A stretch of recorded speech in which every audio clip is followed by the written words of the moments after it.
Attends. Une seconde, excuse-moi.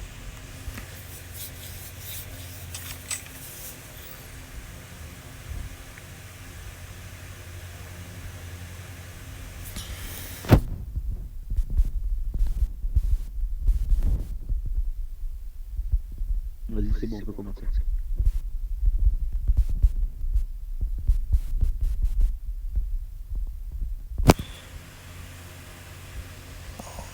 Eh bien, on vous écoute, monsieur le juge.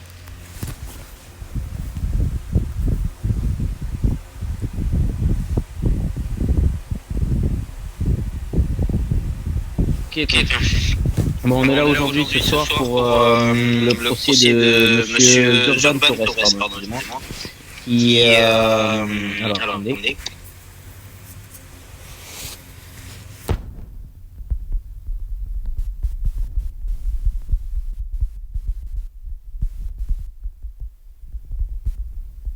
Donc voilà, procès de monsieur Urban Torres, donc accusé de VDM, donc aussi d'insubordination et manquement au règlement. Alors attendez, je dis les règles.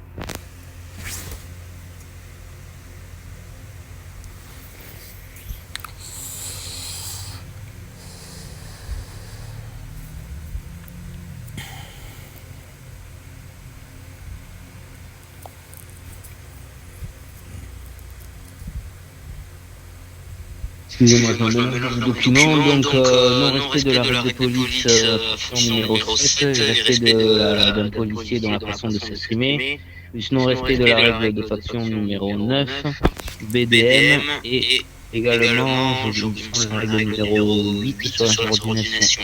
Donc 6.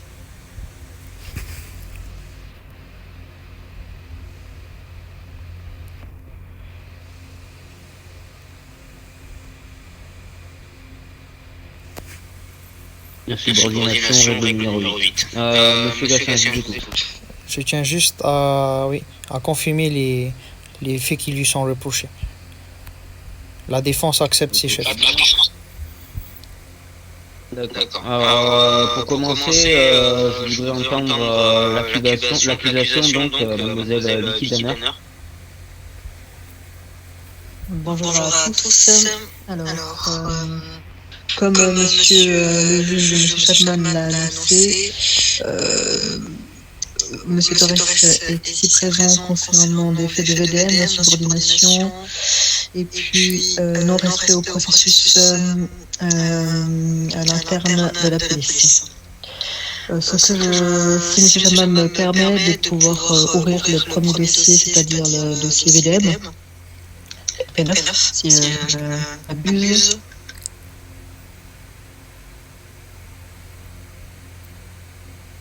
C'est une question. Donc, comme on peut voir dans la vidéo des faits, donc la partie 1, nous pouvons voir, si nous décrivons correctement cette vidéo, que M.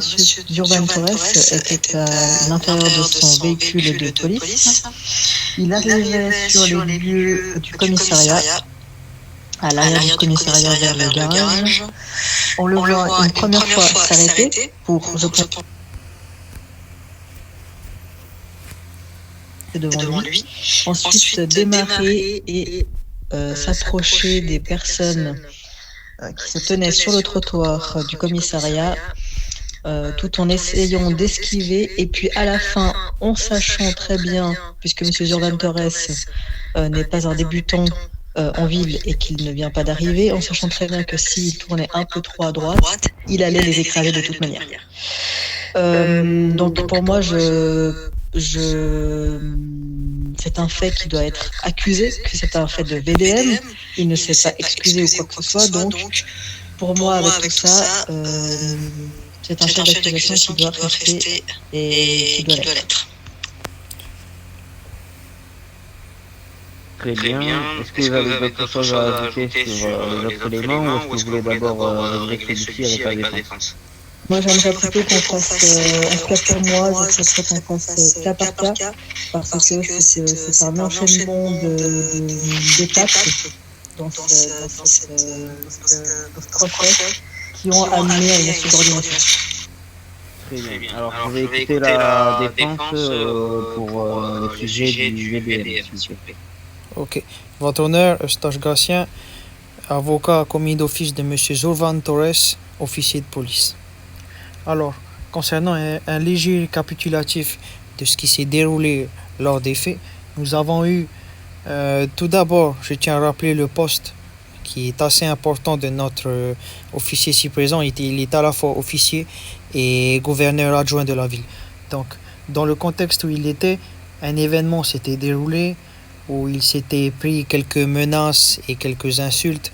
Donc, alors, je tiens à préciser que ce qui s'est déroulé après l'événement dont il a fait l'encadrement en tant que gouverneur adjoint et le fait qu'il ait changé de rôle et qu'il est revenu policier, on va dire qu'il a eu une interaction assez musclée avec des dissidents qui répondent au nom du cartel de Cali. Donc une interaction musclée qui a mené à une arrestation, une confusion du détenu quant à l'application des chefs qui lui sont reprochés.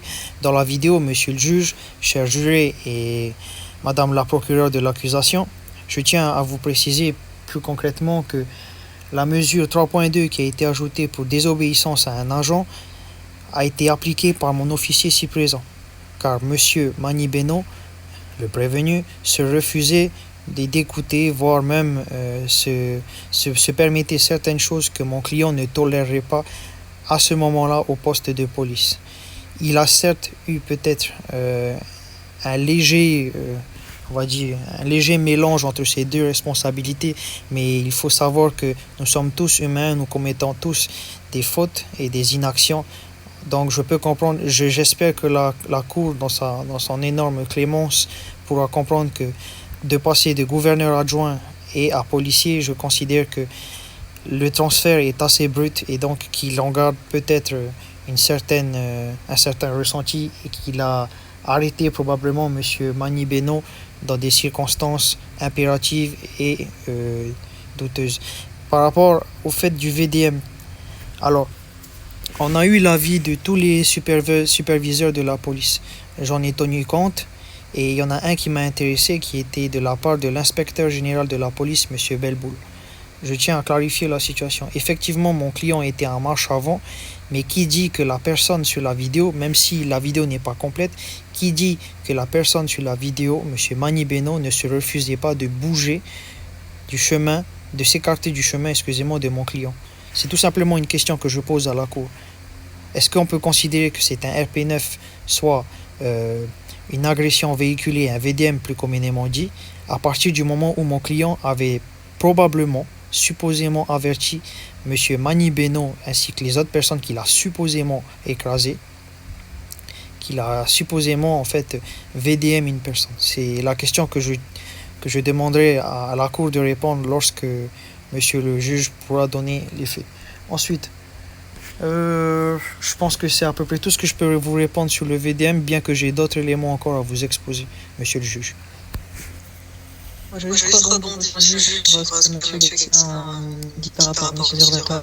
Je pense que nous sommes tous capables de voir que monsieur Zurban a tourné à droite. Donc, vous l'avez très bien exposé, monsieur Gatien, le fait que les personnes qui ont été VDM, comme par hasard c'est monsieur Mani Beno, avec lequel monsieur Zurban Torres a eu un conflit plus tôt dans la journée, avec son autre compte, avec son compte avec le fait qu'il soit directeur gouverneur adjoint.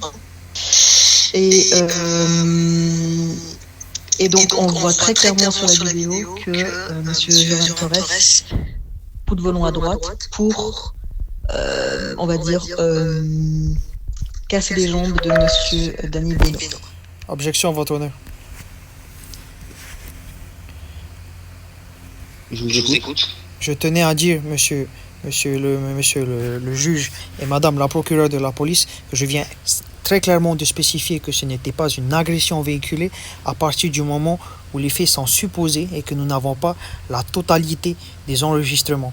Ce que nous voyons sur les vidéos, c'est plus clairement que monsieur Mani Beno se fait écraser au moment des faits et donc probable que mon client a effectivement tourné à droite, mais tout simplement, qu'est-ce qu'il s'est déroulé selon les éléments que nous avons et ce que mon client est en train de vous dire, c'est que la personne qui est dénommée Mani Beno ne coopérait pas au fait qu'il avait reçu un ordre de M. Zourvan Torres quant à dégager le passage pour qu'il puisse passer. Et donc, encore une fois, je ne pense pas que la Cour pourrait retenir, et j'en appelle encore une fois à la Cour, de ne pas retenir le fait que le fait qu'il s'est fait écraser, M. Mani Beno, était une action volontaire. Ce sera tout, monsieur le juge. Je ne dis pas que c'est une action volontaire, c'est sûrement un peu des deux pour moi, car quand on fait ce genre d'action, on sait très bien que la violence amène la violence. D'accord. Il suffit juste que M. Zourvan Torres soit un peu fatigué, un peu sur les nerfs, d'accord. Et puis, on peut tous un peu déraper, et puis tourner à droite et quand même faucher les deux personnes qui étaient sur un trottoir. Ensuite, le fait que M. Mani Beno refuse d'obéir à un ordre d'un policier ne veut pas dire que maintenant on va tous s'amuser à faire des VDM parce que tout le monde nous refuse H24 de nous donner sa pièce d'identité. Sinon ça va devenir réellement le vrai, excusez-moi du terme, le vrai bordel en ville.